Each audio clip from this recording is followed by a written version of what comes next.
Aujourd'hui, je vous emmène à Paris et à Naples en compagnie de deux auteurs vraiment extraordinaires. Autoportrait de Paris avec chat de Dany Laferrière. J'ai rencontré Dany Laferrière alors que j'étais dans la vingtaine. Dany Laferrière est mon aîné de seulement 3 ans, mais j'avais l'impression d'avoir devant moi un sage qui avait déjà vécu 1000 ans. Ce que j'aime de Dany Laferrière, c'est qu'il est cette personne avec un intellect immense, qui nous ramène toujours à l'essentiel. Pour lui, il s'agit de sa grand-mère, l'alphabet, le sommeil et le rêve, l'esprit d'une ville, la nourriture, les livres, le jazz et bien sûr, les femmes. L'histoire de Autoportrait de Paris avec chat est la suivante. Dans l'expectative d'accéder à sa place d'académicien, Dany expérimente Paris avec les meilleurs guides qui soient. Les grands auteurs disparus qui hantent Paris, ceux-là même qui ont été ses compagnons de route de Port-au-Prince à Miami, en passant par Montréal. Hemingway, Montaigne, Borges, Villon, Camus, il s'imagine les rencontrer, leur parler, là où ils avaient leurs habitudes parisiennes. Lorsque Dany revient à son petit studio, son chat imaginaire l'attend et devient son confident. Bien sûr, les illustrations vont vous donner un peu de torticolis. Elles vont dans tous les sens, le texte manuscrit avec. Et elles font complètement partie de l'histoire. Elles vous poussent à percevoir les livres différemment.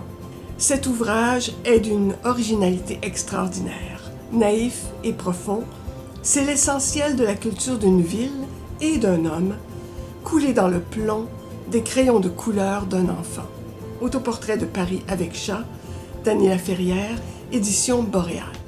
L'enfant perdu, 4e et dernier tome de L'amie prodigieuse de Elena Ferrante.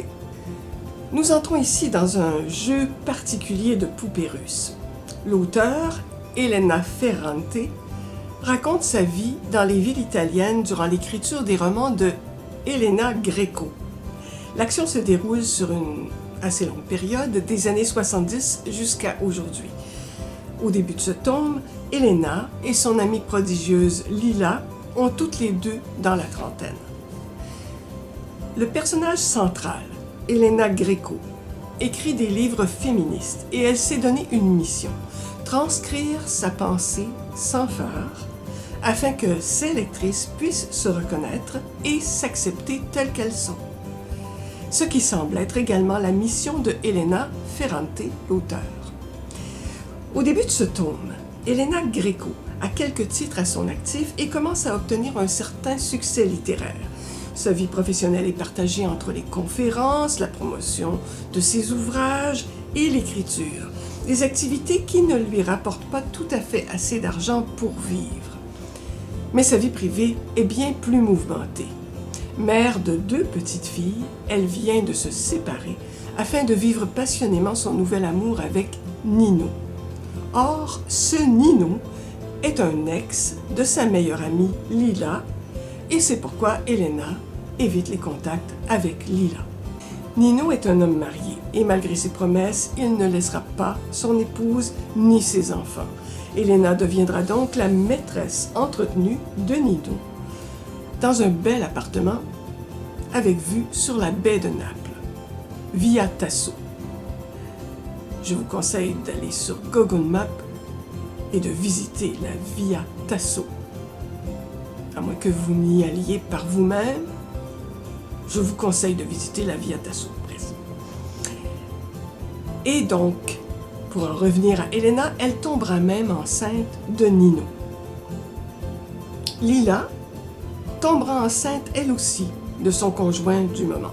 Ces grossesses vont rapprocher les deux amies, l'une naïve, célèbre et ballottée par les événements, l'autre ambitieuse, opportuniste, self-made woman et aux commandes de son existence. L'ascension sociale de ces 2 filles originaires des quartiers pauvres de Naples se faufile à travers famille, tradition, évolution de la morale, criminalité, bouillonnement politique et revirement technologique.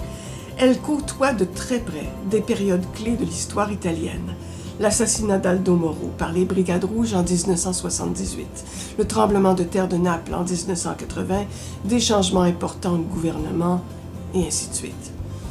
Elena et Lila sont pleines de contradictions, authentiques même dans leurs réflexions les plus mesquines, et c'est ce qui donne à cette saga de grands pouvoirs de fascination et d'influence. Rien ne ressemble aux héroïnes normales des romans.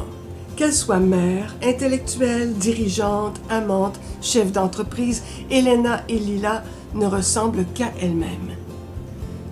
Mais nous ressemblent-elles? On ne sait toujours pas qui est la véritable auteure de L'Amie prodigieuse, dont le pseudonyme est Elena Ferrante. Évidemment, les hypothèses vont bon train et certains croient même qu'il s'agit d'un auteur masculin. Que l'auteur ait un visage ou non, le succès de la série L'Amie prodigieuse est immense. La foule de ces personnages est bien à la mesure d'un quartier de Naples surpeuplé, vibrant, violent, familier comme tous les quartiers de nos enfances. Et vous allez y entrer avec peu de chance de vous en sortir. L'enfant perdu d'Elena Ferrante, édition Gallimard.